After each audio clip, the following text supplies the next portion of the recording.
Welcome to Servant of the Fates. Today's reading is going to be another brutally honest revelation.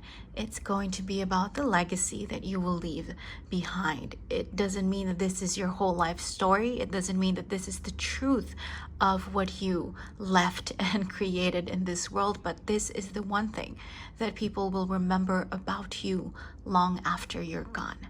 Pick the card that sparks a memory in you. It has your answer. Guidelines below on how to do just that. Feel free to pause this video as you take your pick. As always, timestamps down below. And let's begin. If you chose the first card, welcome to your reading. It's timeless. You're meant to see it right now. So, what will you be known for? We have the Ace of Cups, the Six of Cups, Fire, the Tower, and the Five of Cups. From Oracle, you have Helen, Zeus, Demeter, and Themis. Darling, you're going to be known as a homewrecker. You will have this reputation of someone who's incredibly beautiful and attractive, someone that a lot of older men or women are attracted to, would leave their family behind for. So whether or not this is actually the truth of it, this is the reputation that people will remember you for. This is what you will be renowned for.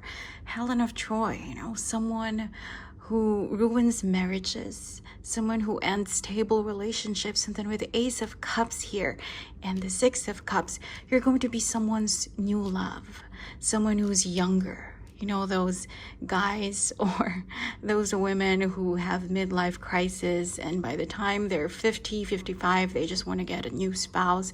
You're going to be that new spouse potential. This is what people will know you for. With Fire here and Zeus, you will be blessed with the beauty, with the physical attractiveness, with the luck when it comes to your charms, how attractive, how just alluring you are. But with the Tower here, ultimately, it's a bad thing. People are going to think that this is you just wrecking homes and relationships and marriages. This is how they're going to see you, as a seductress. Or if you're a man, something equally negative. It's really right that you chose Snake, because it's kind of the same energy that I'm feeling here. But here's the thing, darling. People will remember your beauty. Again, whether you're a man or a woman, people will remember that you are attractive, that you're fiery, and that you're this someone who just ends up wrecking homes and relationships and marriages. But also, people will remember that karma got back at you, that you got what you deserved, because here we have a harvest. So this is you reaping what you sowed. Oh my God. And then with the Five of Cups here, this is sadness. In the end, you will be alone. In the end, it's like an eye for an eye. And that's what we have here, natural order. This is, again, karma. This is universal law, cosmic law. You getting what you deserve, the harvest of the bad things. This is what's going to happen, darling. You're going to be known as like this siren, someone really attractive, really hot and sexy, someone who ended up destroying marriages and homes and families, and someone who got what they deserved for it. So it's a very notorious legacy that you're going to leave behind. Again, probably there's going to be a lot more to your life than this. A lot more intricacies and secrets and so many more complexities. But for people on the outside, this is what they're going to remember. You're going to be this Helen of Troy, and it's not going to be good in the end. They will remember you as, well, like the card that you picked. Someone beautiful, someone clever, but someone who's not very wholesome. You will be known for your beauty, for your attractiveness, but as far as good things go, that's it. Everything else, it's negative. It's sadness here with the Five of Cups, and it's the destructive force here with the Tower. But yeah, you're going to be like a story that parents that women tell their children, you know, like, don't be like her or don't be like him, because this is what's gonna happen to you. Wow, you're gonna be the stuff of legends. I hope this helped. Thank you for joining me today, and I hope to see you again soon. Take care. If you chose the second card, welcome to your reading. It's timeless. You're meant to see it right now. So, what will you be known for? We have the Page of Wands, the Sun, Temperance, the Hanged Man, and the Four of Swords. From your oracle deck, we have Odysseus, Perseus, Hestia, and Hera. Darling, you're going to be known as someone who's settled. When people look at you, think about you, talk about you, they're going to say that you had great potential in your youth, that you're someone who could have been great, someone who could have been famous, someone who could have been really wealthy, but you give it all up to have a family, to raise a family. And maybe the truth of it is that you're happy to do that. You know, maybe that's your dream, to have kids of your own, to have this beautiful home with your soulmate. But people on the outside, when they look at you, that's not what they're going to see. That's not what they're going to say. They will say that your wife or your husband or your kids ruined your chances to become somebody in this world. Okay? With the Page of Wands and the Sun here, compared to these two, I mean, just four of them combined, you have two heroes. And then the Sun, vitality, ego. And then the Page of Wands is just the most energetic, ambitious of all of the pages. So you're someone that people look back at you in your youth, they see that you're really skilled and talented at whatever it is that you're good at. You know, this could be sports because we have these two masculine energies here.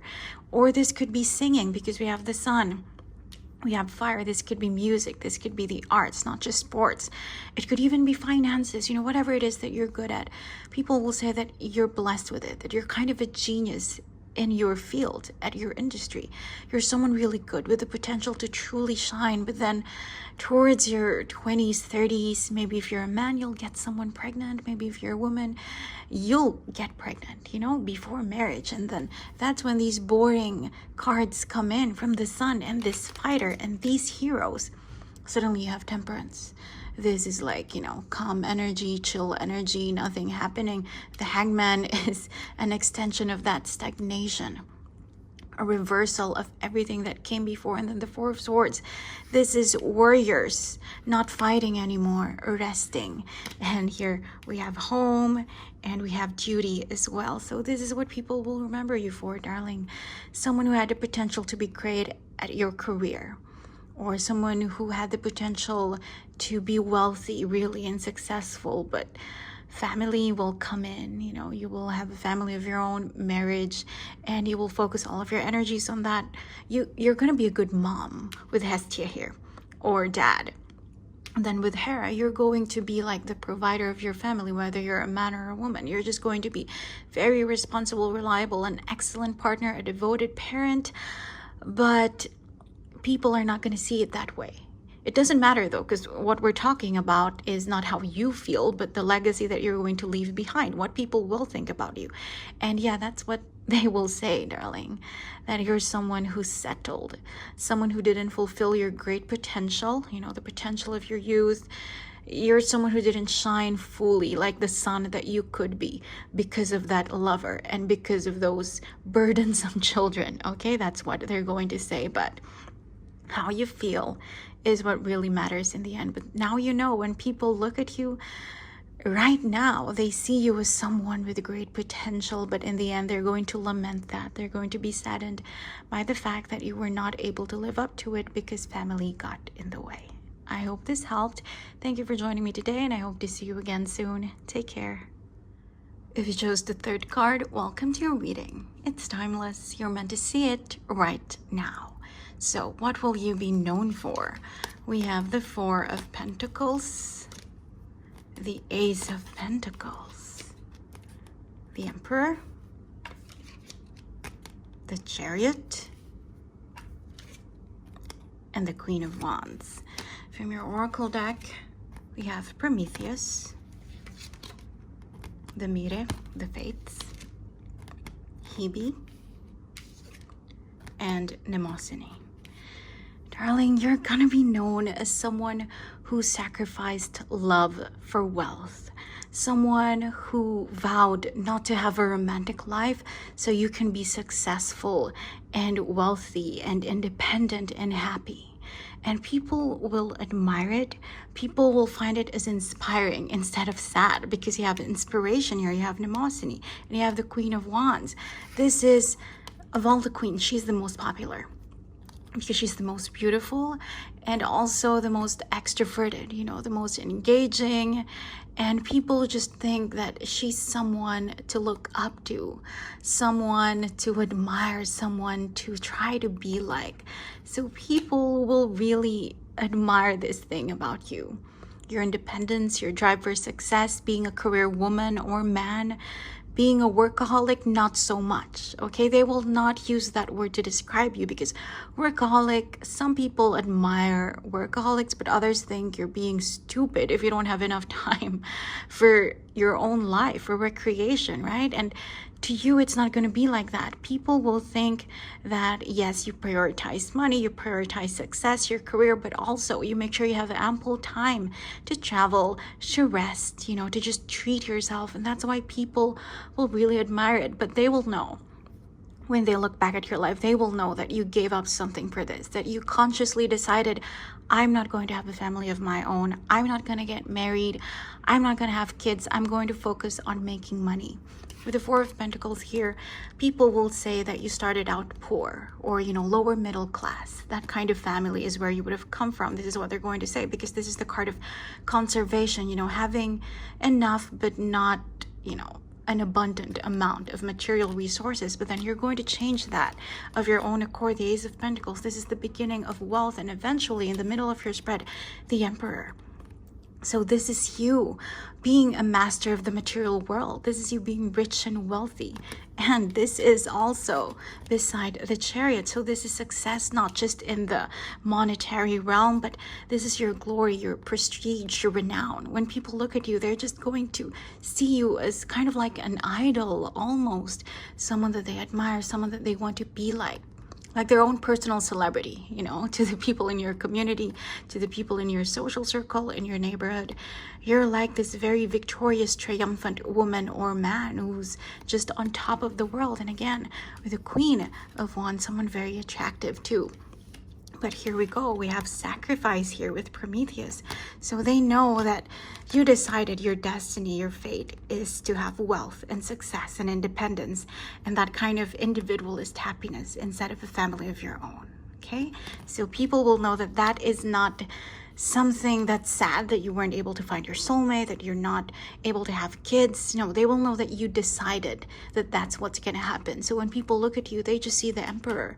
They just see the Queen of Wands, someone powerful, the Chariot, someone triumphant, and someone wealthy with the Ace of Pentacles. The Emperor and the Queen of Wands are also the card of Aries. So they're both Aries. This is Minor Arcana, Aries, and this is Major Arcana, Aries. So whether you actually have an Aries sun rising, Venus, or maybe Mars is in your first house, the ruler of Aries, whatever it is, that is what people will see. Someone fiery, someone attractive, a natural leader, someone charming and charismatic as well, but someone who takes charge of their own life, you know, someone who takes charge of their destiny. And again, workaholic is not a word that people will use to describe you, because they know that you know how to have fun, okay? You always know when to take a break, you know when to relax. And also, with the Emperor here and the Queen of Wands, they are going to see you as someone generous, someone who shared her or his resources, okay? And then with this, Mnemosyne, people are just going to look up to you as an inspiration. Mothers will tell their kids about you, and those kids are going to want to be like you, you know, someone who focuses on their career but knows how to have a work-life balance, knows how to have fun with all this freedom and security. So darling, this is what you will be known for, someone who eagerly, willingly sacrificed love, romance, and the chance to have your own family for wealth, for success, for power, and independence. I hope you enjoyed your reading. Thank you for joining me today, and I hope to see you again soon. Take care. If you chose the fourth card, welcome to your reading. It's timeless. You're meant to see it right now. So what will you be known for? We have the Nine of Pentacles, the Seven of Cups, we have water, air, and the Devil. From your oracle deck, we have Helios, Heracles, Thanatos, and Cronus. Darling, you're going to have a very sinister, notorious legacy, okay? You know that TV series Breaking Bad? It's kind of like that. At the beginning of your life, people will remember someone kind, someone generous, someone playful, charming, fun, charismatic. And then as you grow older, people are going to say that you turned darker, you know, from water to air. So from being emotional to being detached and cold and calculating. At the beginning of your spread, we have the Lord of the Sun here. And then we have the Nine of Pentacles. So someone who has a wealth of happiness to share with people, someone fun to be around. This guy is a hero, so someone that people can depend on. And then with the Seven of Cups, someone with a lot of potential to be successful, to be someone really kind and influential and good to people, good to the world. But somewhere down the road, you're going to acquire power, you know, and that will turn you dark. So I'm seeing for some of you, it's like a politician that turns out to be ruthless, or a businessman that turns out to be violent or greedy. So it's about that. It's about violence, ruthlessness, greed. It's about being dark, you know, when it comes to either your money or your emotions, your resources. This is just very, very powerful energy, by the way, but negative. I mean, really, you have death here. From the sun to darkness. And then you have the Devil. And this guy is like the toughest of all the universal fathers. So this is really the reputation that you're going to have, the legacy that you're going to leave behind. Someone who's ruthless. This is Capricornian energy. This is Cronus, is Saturn. So this is that kind of, again, that word, I keep hearing it, ruthlessness. You know, and then this is Capricorn as well. So Saturn rules Capricorn. So someone who has a lot of greed, not just for material things like money, but for power, you know, for your own reputation. You care about what other people say, what other people think. This is what people will remember of you, whether or not it's actually true. We're not talking about your life, you know. We're talking not about your own ambitions, your own motivations. We're talking about the people on the outside. What will they see when they look back at your life? And this is it, darling. They're going to see you as someone who was very playful and light and fun and good in the beginning, with a lot of potential to be great and to just spread kindness all around you. But like by your mid-20s or 30s even, you're going to turn darker, you know, someone who cares more about material possessions and worldly power. And because of that, we have the Devil, you know, we have air, someone very calculating, someone who's not like water anymore, someone who doesn't care about generosity and charity anymore. I mean, all of this yellow turns black here with death. And then look at this guy with his scythe, you know, someone who doesn't care if he hurts anyone, someone who doesn't worry about ending relationships that are not serving him well. So this is what's gonna happen, darling, right? It's like, it's not from hero to zero, because this guy isn't zero, but it's like from hero to someone sinister, hero to villain almost. This is the legacy that you will leave behind. Whether or not this is actually what's in your heart, what your soul wants, this is what people will remember, that in your youth you had great potential, and towards the end, when you had that taste of power, there was no satiating your hunger. There was no quenching your thirst. And there was just greed all around you. And you didn't care if you oppressed, if you hurt people for it. This is what they're gonna remember, darling. You know, so it's up to you if you want to change this, if you want to strive to stay this way with Helios and Heracles instead of Thanatos and Cronus.